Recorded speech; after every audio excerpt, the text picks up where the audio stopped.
संस्कृताय।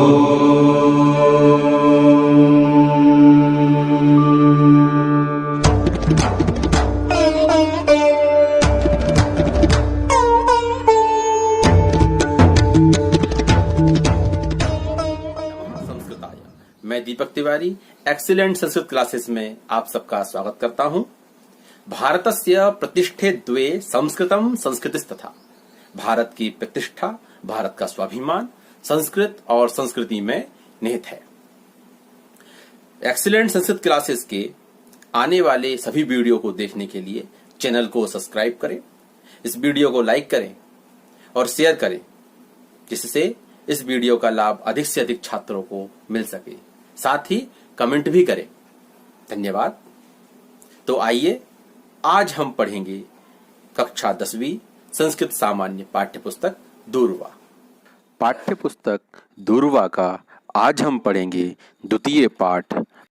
पाठ का नाम है न्यग्रोध वृक्षः, जिसका अर्थ होता है बरगद का वृक्ष अथवा बरगद का पेड़। पाठ के प्रश्नोत्तरों का अभ्यास करेंगे। तो आइए चलिए शुरू करते हैं पाठ 2 न्यग्रोध वृक्षः के अभ्यास का कार्य। सर्वप्रथम है एक पदेन उत्तरम। तो आइए इसमें देखते हैं। प्रथम प्रश्न है ग्रामे कः वृक्षः आसीत्। तो इसका उत्तर है न्यग्रोध वृक्षः। द्वितीय प्रश्न है के मार्गायासं परिहरन्ति स्म।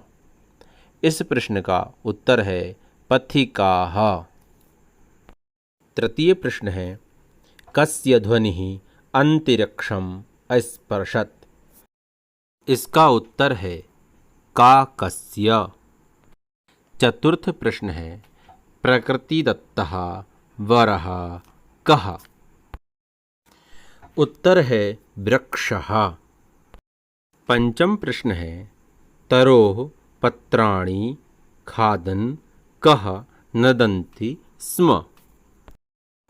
इस प्रश्न का उत्तर है अजापुत्रः। इस प्रकार आपके एक पदेन प्रश्नों के उत्तर पूर्ण हुए।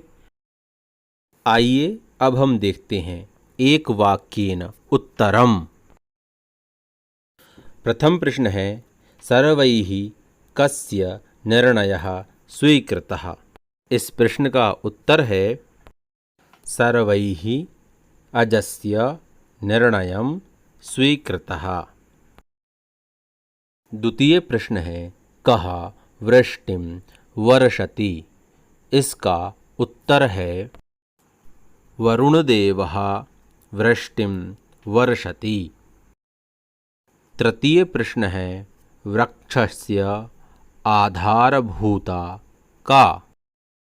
प्रश्न का उत्तर है वृक्षस्य आधारभूता भूमाता। चतुर्थ प्रश्न है अस्माभिः का वर्धनीया।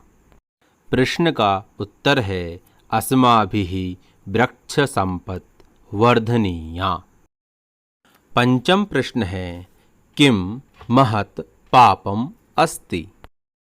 प्रश्न का उत्तर है वृक्षाणां छेदनम महत् पापम अस्ति। यहाँ पर एक वाक्येन प्रश्नों के उत्तर पूर्ण हुए। अब हम यहाँ पर अभ्यास करेंगे रिक्त स्थानों की पूर्ति का। रिक्त स्थानों की पूर्ति को दिए गए कोष्टक में जो शब्द हैं उनसे ही इन रिक्त स्थानों को पूर्ण करना है। प्रथम वाक्य है शाखांतरम रिक्त स्थानम एकः कीटः अवदत्। इसका उत्तर होगा शाखांतरम चंक्रम्य एकः कीटः अवदत्। द्वितीय वाक्य है पथिकाः रिक्त स्थानम परिहरन्ति स्म। इसका उत्तर होगा पथिकाः मार्गायासं परिहरन्ति स्म। तृतीय है पक्षिणः शाखासु रिक्तस्थान विरच्य वसन्ति स्म। उत्तर होगा पक्षिणः शाखासु नीडानि विरच्य वसन्ति स्म। चतुर्थ है वायुः रिक्तस्थान ददाति। उत्तर है वायुः अनिलम ददाति। पंचम वाक्य है रिक्तस्थान प्रकाशम प्रयक्षति। उत्तर है सूर्यदेवः प्रकाशम प्रयक्षति। इस प्रकार पाठ के रिक्त स्थानों की पूर्ति यहाँ पर पूर्ण हुई। आइए अब चलते हैं हम अग्रिम प्रश्न की ओर। प्रश्न है यथा योग्यम योजयत। यहाँ पर हमें जोड़ी का मिलान करना है। शब्दों को दो भागों में बांटा गया है, अवर्ग और आवर्ग। तो अवर्ग को दीर्घ आवर्ग में जोड़ना है, उससे मिलान करना है। तो आइए शुरू करते हैं मिलान। प्रथम है प्राचीनः न्यग्रोध वृक्षः वरुणदेवः वृष्टिं वर्षति फटाटोपं सर्पः करोति सर्पाः वल्मीकेषु प्रकृतिदत्तः वरः वृक्षः। आइए अब हम जोड़ी को एक साथ देख लेते हैं। प्राचीनः न्यग्रोध वृक्षः वरुणदेवः वृष्टिं वर्षति फटाटोपं सर्पः करोति सर्पाः वल्मीकेषु प्रकृतिदत्तः वरः वृक्षः। इस प्रकार आपका जोड़ी मिलान पूर्ण हुआ। आइए अब हम अग्रिम प्रश्न में शुद्धाशुद्ध वाक्यों को देखेंगे। शुद्ध वाक्य अर्थात सही वाक्य के समक्ष आम लिखना है और अशुद्ध वाक्य अर्थात गलत वाक्य के सामने ना लिखना है। तो आइए अब हम शुरू करते हैं। प्रथम वाक्य है शुकस्य ध्वनिः अंतरिक्षम अस्पृशत्। उत्तर है न। द्वितीय वाक्य है कीटः अर्भकैः सार्धं वसति स्म। उत्तर है आम। तृतीय वाक्य है वृक्षछेदकः वृक्षं खण्डतः कृतवान्। उत्तर है न। चतुर्थ वाक्य है वृक्षाणां छेदनं महत्पापम्। उत्तर है आम। पंचम वाक्य है सूर्यदेवः वृष्टिं वर्षति।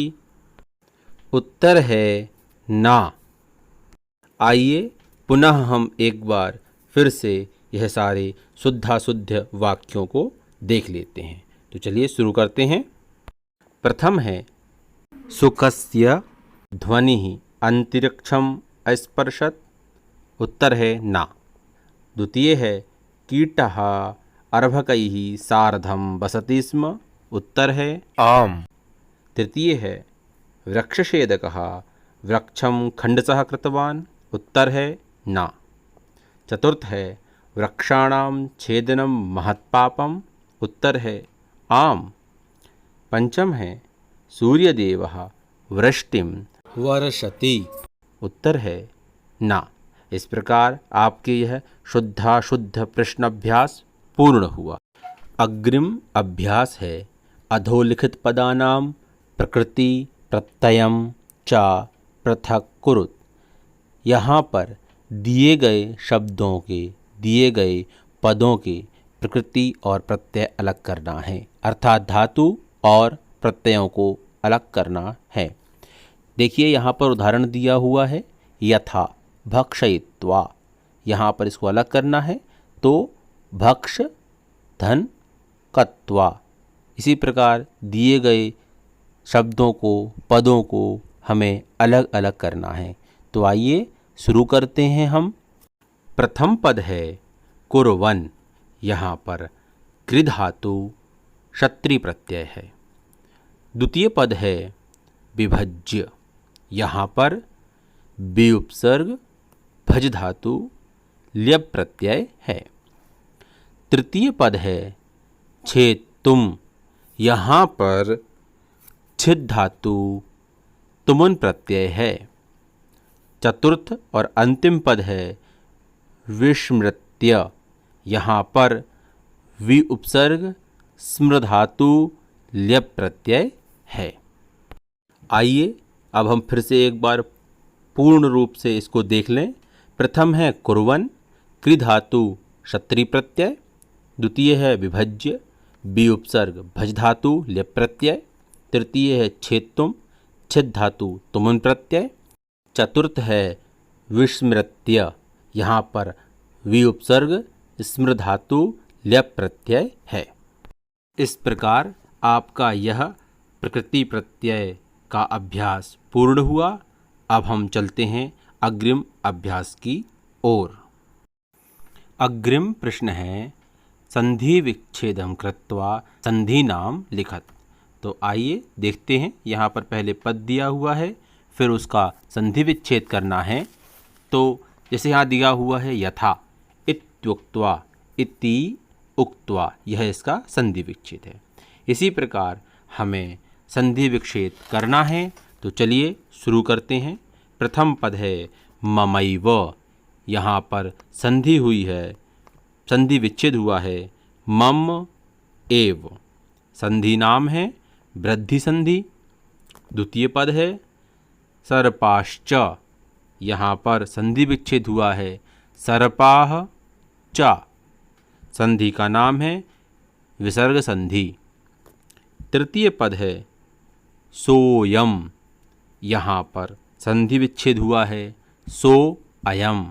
यहाँ पर संधि का नाम है पूर्व रूप संधि। अंतिम पद है तत्रागतः। यहाँ पर संधि विच्छेद हुआ है तत्र आगतः। संधि का नाम है दीर्घ संधि। इस प्रकार हमने यहाँ पर संधि विच्छेद किया। आइए अब हम पुनः एक बार सारे पदों को और उनकी संधियों को देख लेते हैं, संधि विच्छेद को देख लेते हैं। प्रथम है ममैव, मम एव, वृद्धि संधि। द्वितीय पद है सर्पाश्च, सर्पाः च, विसर्ग संधि। तृतीय पद है सोयम, सो अयम, पूर्व रूप संधि। चतुर्थ है तत्रागतः, तत्र आगतः, दीर्घ संधि। इस प्रकार आपका यह संधि विच्छेद कृत्वा संधि नाम लिखत अभ्यास पूर्ण हुआ। आइए अब हम चलते हैं अग्रिम अभ्यास की ओर। अग्रिम अभ्यास है अधोलिखित पदानाम पर्याय शब्दान लिखत। अर्थात यहाँ पर जो पद दिए गए हैं उन पदों का पर्यायवाची शब्द हमको यहाँ पर लिखना है। यहाँ पर उदाहरण दिया हुआ है यथा, वृक्षः तरुः। वृक्ष का पर्यायवाची तरु है। ऐसे ही चारों पदों का पर्यायवाची हमको लिखना है। तो चलिए हम शुरू करते हैं। प्रथम पद है काकः। काकः का पर्यायवाची शब्द है वायसः। द्वितीय पद है सर्पः। इसका पर्यायवाची शब्द है नागः। तृतीय पद है पिता। इसका पर्यायवाची शब्द है जनकः। चतुर्थ पद है पुत्रः। इसका पर्यायवाची शब्द है अर्भकः। इस प्रकार यह हमने चारों शब्दों के पर्यायवाची शब्द देखे। चलिए पुनः एक बार इसको देख लेते हैं। काकः वायसः, सर्पः नागः, पिता जनकः, पुत्रः अर्भकः। इस प्रकार अधोलिखित पदानाम पर्याय शब्दान लिखत अभ्यास हमारा पूर्ण हुआ। अब हम अग्रिम प्रश्न की ओर चलेंगे। अग्रिम प्रश्न है अव्ययी वाक्य रचनाम कुरुत। अव्यय के द्वारा वाक्य रचना करनी है। यहाँ पर 3 अव्यय दिए हुए हैं, उनका प्रयोग करते हुए हमें 3 वाक्यों की रचना करनी है। यहाँ पर एक उदाहरण दिया हुआ है यथा, जैसे एव ईश्वरः एव रक्षकः अस्ति। इसी प्रकार हमको सारे वाक्यों की रचना करनी है। 3 शब्दों से, 3 पदों से 3 वाक्यों की रचना करनी है। तो आइए शुरू करते हैं। प्रथम अव्यय है अपि। अपि का प्रयोग करते हुए हम वाक्य बनाएंगे। रामः अपि वृक्षारोपणं करोति। द्वितीय पद है, द्वितीय अव्यय है तरहि। अस्तु तरहि प्रथमम् अहं गच्छामि। तृतीय पद है ततः। ततः एकः बालकः अवदत्। इस प्रकार हमारे यह अव्यय पूर्ण हुए। आइए पुनः एक बार तीनों वाक्यों को हम देख लेते हैं। रामः अपि वृक्षारोपणं करोति। द्वितीय है अस्तु तरहि प्रथमम् अहं गच्छामि। तृतीय है ततः एकः बालकः अवदत्। इस प्रकार हमारे पाठ 2 न्यग्रोध वृक्ष के यहाँ पर अभ्यास पूर्ण हुए, साथ ही यहाँ पर पाठ भी पूर्ण हुआ। आशा करता हूँ आप सभी को यह पाठ और प्रश्नाभ्यास पूर्ण रूप से अच्छे तरीके से समझ आया होगा। यदि इस पाठ में कोई समस्या आ रही है तो आप मुझे कमेंट कर पूछ सकते हैं। अग्रिम पाठ, पाठ 3 मैं शीघ्र ही लेकर आऊँगा। तब तक स्वस्थ रहें, प्रसन्न रहें। वंदे मातरम। जय हिंद।